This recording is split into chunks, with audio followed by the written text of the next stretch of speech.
The past is filled with mystery and a history that refuses to rest.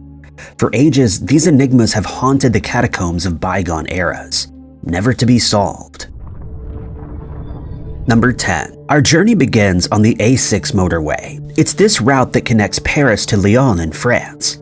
The highway has two branches, A6A and A6B. They join in an area south of France, one that's a favored motorway for holidaymakers. The route also links to the south of France and the French Riviera. This is said to be the third longest auto route after A10 and A4, measuring 455 kilometers in length.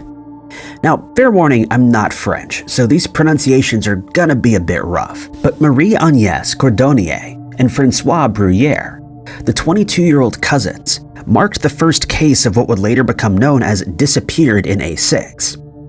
The A6 disappearances, as the name suggests, were a series of enigmatic disappearances and homicides that took place in the vicinity of this motorway.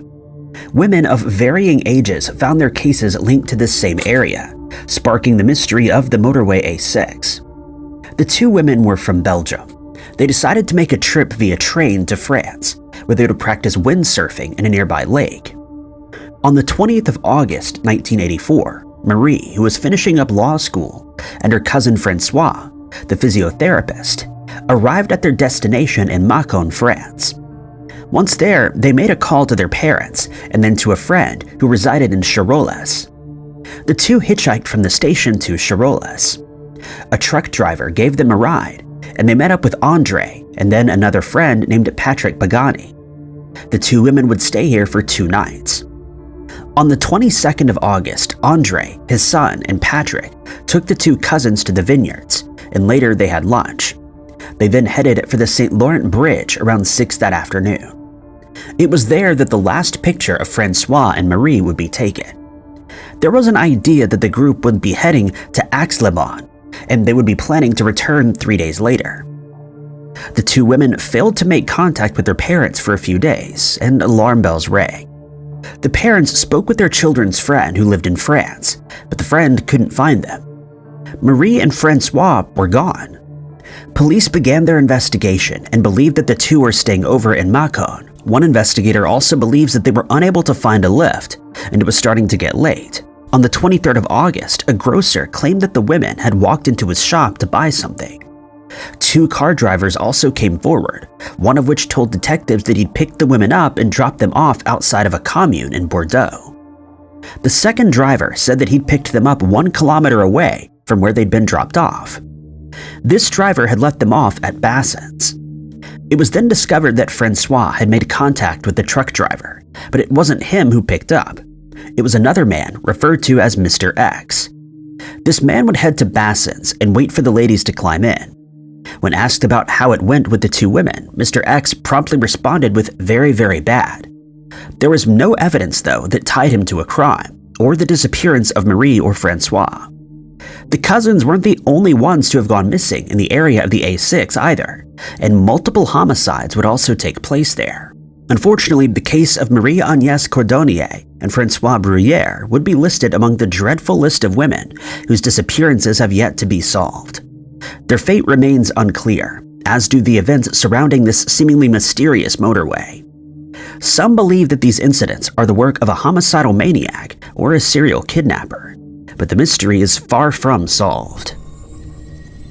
Number 9. We all know that the government has many secrets that they don't want the public to know about. Of course, they would need to take an extra precaution to protect their databases from intrusion and hacking. But what could be so incredibly sensitive that they would need to make the use of the most uncrackable encryption ever? The United States federal government adopted a curious encryption method, the Advanced Encryption Standard, AES, or FIPS 197. While the name may not sound as alluring as the Beale ciphers or the Dorabella encryption, this remains one of the most enduring ciphers in history. AES makes use of a symmetric block cipher that the government employed to protect classified information dating back centuries. An approved 128-bit, 192-bit, or 256-bit is used in the algorithm. According to the studies conducted on this method, it could take millions of years to decipher such an intense coding method, even on its lowest 128-bit encryption. The theory is that the 256-bit is more challenging to crack than the 128-bit encryption, but the 128-bit itself has never been cracked in the history of its employment. It could take years to cover every single one of the possibilities that are generated by this code, so it's probably not going to be deciphered soon. This method of protection deploys a secret key that scrambles information, rendering it unreadable and useless without authorization. AES-128 uses the 128-bit key length, resulting in 10 rounds of encryption, with 3.4 times 1038 potential combinations. AES-192 results in 12 rounds of encryption, harboring 6.3 times 1057 potentials. And the last standard, AES-256, has 14 rounds, with 1.1 times 1077 potential combinations. Each of these standards has a similar process. It divides the method into fixed-sized blocks. Then a secret key is deployed to a series of unique round keys. Each data block goes through various rounds of transformation. Each row has the aim to confuse the data through shift rows and mix columns. Each round deploys a new round key to each data block, adding another layer of encryption with new and unique keys each time. After this process is completed, the data blocks are made into ciphertext, which is an unreadable form. Learning how AES works makes the idea that it's undecipherable not surprising at all. And for millions of years, the government's encryption standard will be left unsolved, but will continue to intrigue the minds of cipher lovers and crypto analysts. Number 8. Tanong Poon played an essential role as the president of the Labour Congress of Thailand. He also played the part of a Thai senator and vice president of the International Confederation of Free Trade Unions. In 1991, the government was overthrown by the National Peacekeeping Council, NPKC, led by General Suchenda Kraprayun, and they declared martial law and overturned the constitution.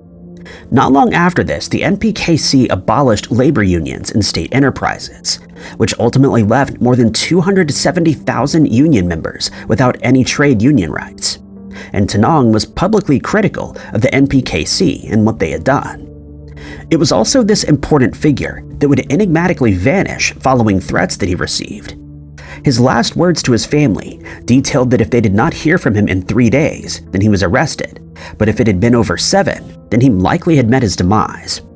Tanong was invited to the International Labour Organization conference that was being held in Switzerland in June of 1991. He would be the representative for Thailand, who planned to inform the conference of the coup's attack on the rights of workers. Just before the journey there, though, Tanong was banned from traveling overseas. He disappeared just a few days before the ILO conference was due to commence. He'd been slated to be a member of the Thai delegation, which prompted his hasty removal by the military government. At the time of his disappearance, the man was 55 years old and an insulin-dependent diabetic. No clues to his whereabouts were ever uncovered. The only piece of evidence that the man was ever truly there was his empty car still parked at his office in Bangkok. Tanong's case is one still shrouded in mystery. Theories of the event date all the way back to 1991. Theories abound as to why he vanished, and speculation of the activities in which he was engaged continued to persist. The Royal Thai Police also noted that without a body, the speculation of an untimely end could not be confirmed. Some believe that the incident was an assassination carried out by rivals. Others suggest that it was gangsters to which he owed money. Others speak of a former mistress or a vanishing act. None of these ideas, though, can be proven. Number 7. In 1886 or 1887, one of the most well-known artists, Vincent van Gogh, painted the poppy flowers, sometimes referred to as vase with flowers. The painting depicted yellow blooms with red contrasting poppies in a vase against a dark background. It's thought that it was painted just a few months after the artist arrived in Paris. During his 2 years there, Van Gogh painted dozens of flowers. According to some historians and art analysts, this painting may have been given as a gift to a friend. Initially, this artwork's authenticity was in question, but was accepted by the world's leading Van Gogh expert, Louis van Tilburg. This painting may be the only one of the artworks done by Van Gogh to be acquired by a collector outside of the area of Europe and North America. Poppy Flowers was purchased in Paris by Mohamed Mahmoud Khalil in the early 1920s. He married a French woman named Emmeline Luce and made frequent trips to Paris, where he visited the dealers of Impressionism.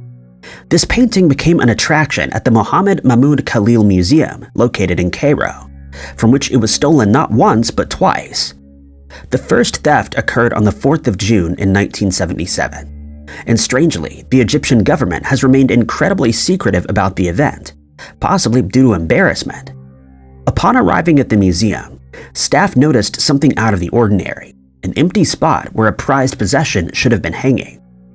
It isn't known for sure how exactly the painting came into the hands of the thief, but it is theorized that it was snatched up during the museum's move.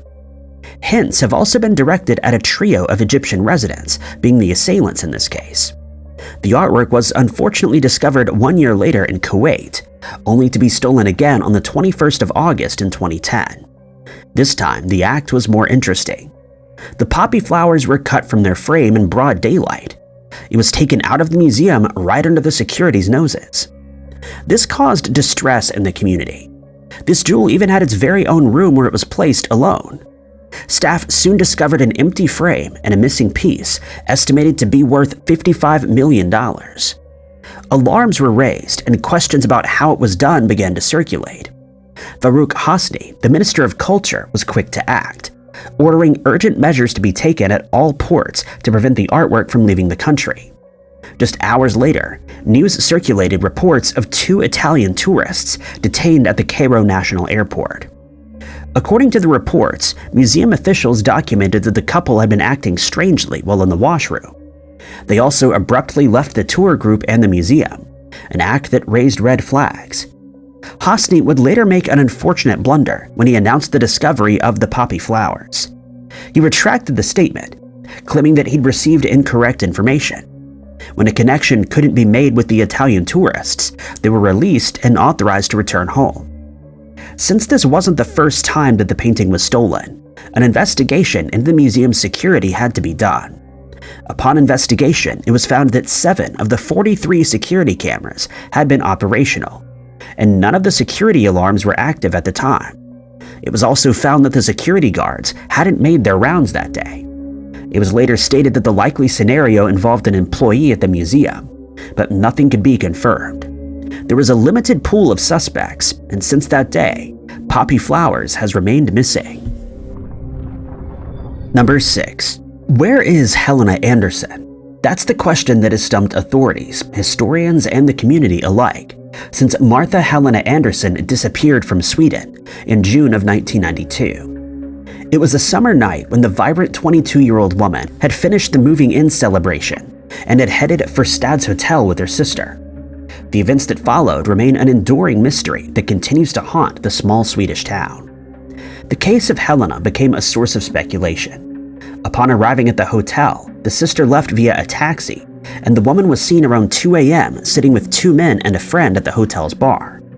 This was the last confirmed time that anyone saw her, as she walked out of the hotel alone. Her home was just under a mile away, a walk that would take about 20 minutes. Various witness sightings were later produced, each of which varied in detail and dependability.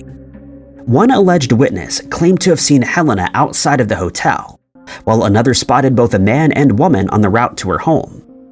Another witness came forward claiming to have seen 2 individuals, also a man and woman, crossing a bridge on the route to the house. Upon further investigation, it was discovered that Helena had made contact with her sister again that evening, stating that she would be home soon and that she'd forgotten her key, but she'd never arrived there. The very next day, the first sign of trouble appeared. The sign came in the form of the missing woman's singular sandal, found just 100 meters away from her home in a grassy area. Another article states that the second shoe, allegedly belonging to Helena, was also discovered by a police dog 10 meters into a wooded area, along with the rings that she wore that evening. It was covered in vital fluid, which Swedish criminologist Leif Persson believed may have come from the nose. A conflicting source, though, places this discovery in a playground, items that authorities believed had been thrown there. Then another witness came forward, one described as controversial. This individual claimed to have heard arguments between 2:10 and 2:30 that morning. The argument included a woman crying, "You can't do that," and two angry male voices. Another witness alleged that she heard a woman screaming around the vicinity of the local hospital around the same time, but she worked at the same store as the initial witness, making her account a doubtable one. Two more witnesses detailed a white-colored car in the area at 2:30 a.m., while another saw the same car at around 4 a.m. While authorities embarked on their best efforts to find Helena, they were hindered by all the conflicting accounts about that fateful night. Each witness statement was riddled with inconsistencies and unreliable statements. Even so, the investigating authorities began to arrest suspects haphazardly. It began with a man who knew the missing woman and was unable to come up with an alibi for the evening of the disappearance. Another man was arrested a few years later after making some suspicious statements to a journalist. Still, he was released just a couple of days later, after determining that he wasn't in the area that evening. The witness account also described a man who wore pilot glasses, and the description matched one of another man who was seen with Helena that same night. But his statement didn't match those of the witness statements, and he later gave a different explanation that is yet to be made public. More theories circulated about the 22-year-old's disappearance. They ranged from a random act of violence, an assault, kidnapping, and a premeditated crime. Some believe she was struck by the hands of someone she knew, or fell victim to the acts of a stranger. But none of these theories could ever be confirmed, and the case of missing Helena Anderson remains a mystery. Even though her case was widely publicized, she remains missing to this day. One strange and the only consistent thing regarding this mystery is the witnesses. There were so many of them in the streets at 2 a.m., walking their dogs or going for a stroll.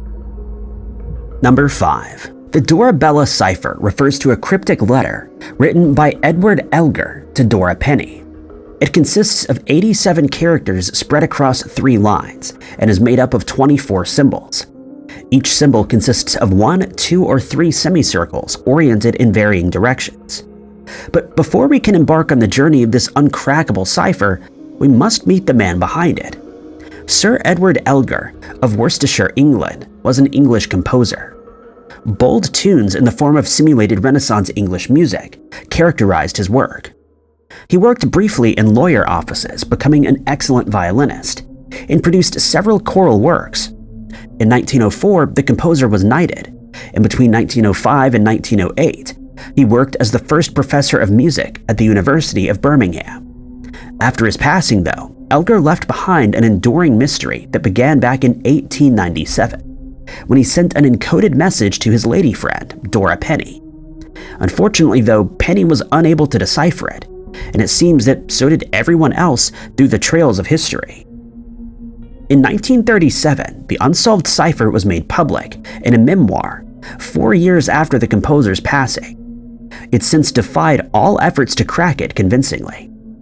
Elgar was a man intrigued by the art of secret writing, and had even been the one to crack the uncrackable cipher that was published in the Pall Mall magazine.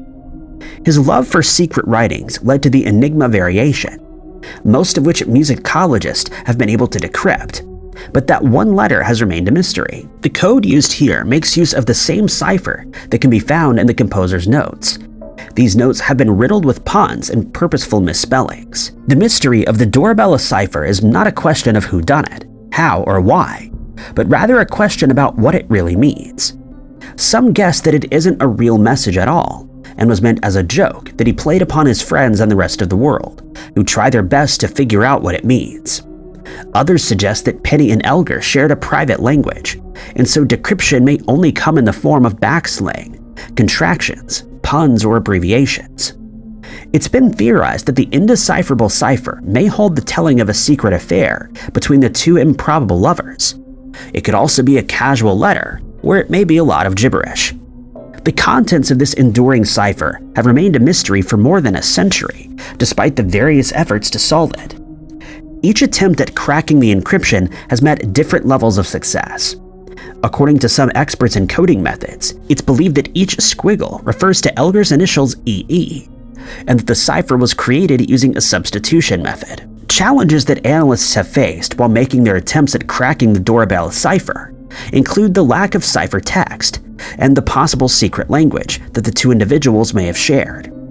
Perhaps this cipher was meant to be kept as a secret, something between Elgar and Penny, something that no one else was supposed to know, perhaps not even Penny herself.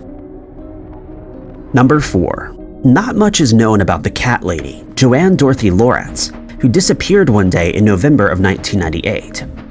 Joanne was known to be a frequent hitchhiker around Huntsville. The 77-year-old also took more than a dozen cats into her care and was believed to have been living in a garden shed on a property located on North Lancelot Road. Strangely though, this woman's case was one of 4 cases where elderly individuals enigmatically vanished in the same area that same year. The other 3 individuals were 70-year-old Ralph Bernard Grant, 90-year-old John James Semple, and 71-year-old John Leroy Crofts, all of whom are still listed as missing people. Periodically, since the last sighting of Joanne, these cases have evoked some significant media attention. It was even the subject of a 1-hour television news investigation. Despite all this attention though, very little information about the disappearance is in circulation, at least to the public.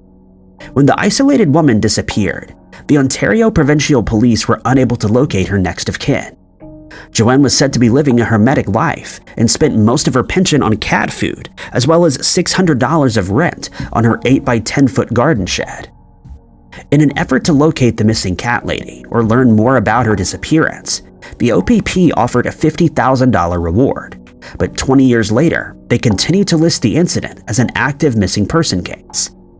A breakthrough came in 2019 when Laura Beacom, a researcher who was featured on Uncover, the Cat Lady case, was diving into Joanne's family tree. It was found that before becoming the hitchhiking cat lady, Joanne was a struggling poet and a freelance writer who was living in Ottawa. It appeared that she became disillusioned with her passion and wrote an op-ed to the Ottawa Citizen in which she declared journalism a closer corporation.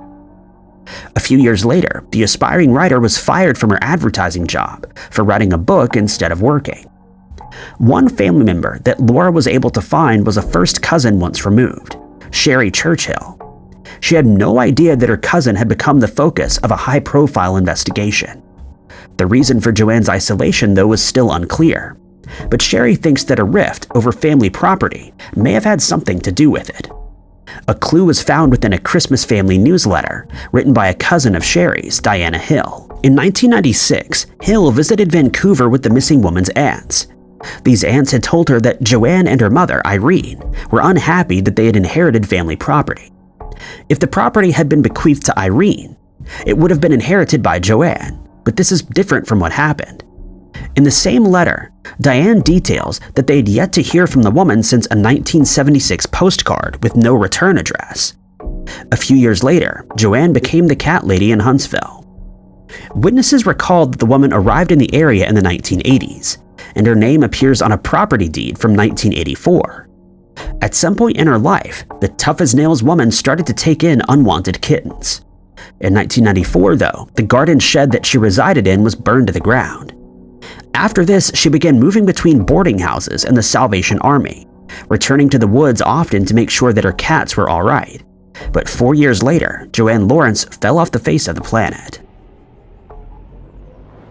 Number 3. Mustafa Basir, a 50-year-old man living in Anatolia, was bequeathed a house 5 years prior to this ancient discovery. One day, Mustafa decided to do some renovations and restoration work on the house, during which he stumbled across a curious mystery. What this homeowner believed was a single-story home turned out to be a building placed on top of a multi-layer ancient underground city. This area of Anatolia in Turkey is known for its underground cities, which are uncovered every other year. 40 complete cities have been discovered, along with 200 underground villages and tunnel towns. Adding to the intrigue are the hidden passages, secret rooms, and ancient temples buried beneath the dirt. Upon this discovery, Mustafa gathered up 80,000 euros, which he used to initiate the removal of soil using 100 trucks in an effort to bring the city to light, after receiving the necessary permissions, of course. Mustafa immediately informed the Kayseri Governor's Office and the Culture and Tourism Directorate of this mysterious find. They've also contributed a $420,000 equivalent toward the restorations. Upon further investigation, it was found that this well-preserved system dates back to the Roman era. Almost 80% of the excavations were completed in 2014, with the additional help of workers who cleared an area of 2,500 square meters. During this excavation, though, the workers came across preserved skeletal remains, which were sent off to experts. According to the local mayor, this underground living area was active during the Roman era, but also during the Byzantine and Seljuk periods. Central Anatolia is also famous for its rock-cut houses, some of which have multiple stories. Other stone buildings there have been built during the Ottoman and Republican times, all of which would house thousands of residents. While this incredible discovery may not be as spectacular as Derinkuyu, it serves as an important find that holds many unanswered questions. Derinkuyu is 11 levels deep, harbors 600 entrances, consists of many tunnel systems connecting it to various other underground cities, and houses over 1,000 people. This 2014 discovery demonstrates that the underground world of the Anatolia region has yet to reveal all of its secrets and mysteries. Number 2. Frank George Lenz was born in Pittsburgh to German immigrants not long after the Civil War. Frank grew up with his mother and a tyrannical father named William. He was blue-eyed and blonde-haired and came of age in the 1880s, a time when the high-wheel bicycle ruled the roads. Frank quickly acquired skills in accounting and later found a job as a brass manufacturer. With these jobs, he was able to save up just enough money to afford a Columbia Roadster sporting a 56-inch wheel. It didn't take long for the cyclist to become part of the Allegheny Cyclers, where he could enjoy clubhouse benefits. By June of 1887, he embarked on his first-century ride to Newcastle, returning home at exactly midnight. 2 months after this, Frank headed for his first-ever long distance, this time to New York City and back. By that fall, the man started showing an interest in racing on track and road, and a competitive career would soon follow. Then, in the summer of 1889, Frank made another trip to New York, this time taking his Balier camera with him. Later, the cyclist met the ideal riding partner, Charlie Petticord. His stamina allowed him to keep up with Frank, and he didn't mind the regular stops for the scenic photographs. In 1890, the two headed for St. Louis along National Road, and that same August they embarked on an even more extended trip, this time to New Orleans. But 2 years later, Frank came to a crossroads. He was 25 now, and most of his friends had already given up the hobby, settled down and started a family. His mother and seamstress partner, Annie Leach, wanted him to do the same. But Frank longed for just one more cycling adventure, and so on the 15th of May in 1892, he geared up with his camera and other items and made an unofficial departure from Pittsburgh. He headed for New York City, where the Outing magazine arranged for a grand send-off. The cyclist was going to be making the longest journey. The venture lasted 2 years. He crossed the United States from east to west and cycled through the scenic streets of Japan. He then braved Burma's monsoons and crossed India before reaching Persia. In April of 1894, Frank arrived in Tabriz, where the Crown Prince would receive him. In good health, the enduring cyclist then set out for Turkey, crossed Europe and visited Germany. But according to a letter he addressed to Charlie, he actually longed to be home and was expected to arrive in 10 days. But June had come and gone. Anna Lenz, Frank's mother, was the first to sense the danger. She never wanted her only son to embark on the round-the-world venture. She feared for the man's life. Anna knew her son was stubborn and reckless, though. In July of that year, the worried mother received an ominous cable from Thomas Cook & Sons. She was notified that her son's luggage and mail were awaiting collection in Constantinople, and the sense of terror was in full force. Anna had been tracking Frank's progress through the regular letters he'd sent her. She knew he'd made it to Tabriz, which was 2 months prior, but from there his fate was left to speculation. The following year, the Outing sent Robert Bruce to Turkey in search of the man, but to no avail. By 1896, Frank was declared missing in Asiatic Turkey, but the magazine continued to post hopeful reports that he would soon pop up and report further on his progress. The New York Times soon took an interest in the case and printed up reports detailing an 18-month period that varied in detail. The variations were found in the nationality, assailants, and the place. One of the stories regarding Frank's whereabouts came in the form of an alleged sighting of him. It was said that 2 Turkish soldiers saw the cyclist heading along an Armenian road. There was a dispute between the 2 soldiers, though, about whether the cyclist was a man or a demon. They fired at him, and he fell from his bicycle. Another story detailed that natives believed that the object he rode on was silver, so they took his life to strip the bicycle and sell it. Many other theories were brought into the mix, none of which could be confirmed. The most agreed upon idea, though, is that he met his demise. One journalist suggested that he offended a Kurdish chief, but without a body, the case of the lost cyclist remains a mystery. Number 1. We all know the story of Jack the Ripper, the pseudonym of the active assailant who took the lives of at least 5 women. The identity of this man, though, has remained concealed for centuries. It was also his acts that would prompt the many copycats that popped up throughout history. One such copycat was the Jack the Ripper of Lisbon, promptly named the Lisbon Ripper. Between 1992 and 1993, homicides were stacking up in the capital of Portugal, all the works of this one assailant. It's believed that this individual totaled at least 9 victims. The first victim was 22-year-old Maria Valentina, who was discovered in a hut in Póvoa.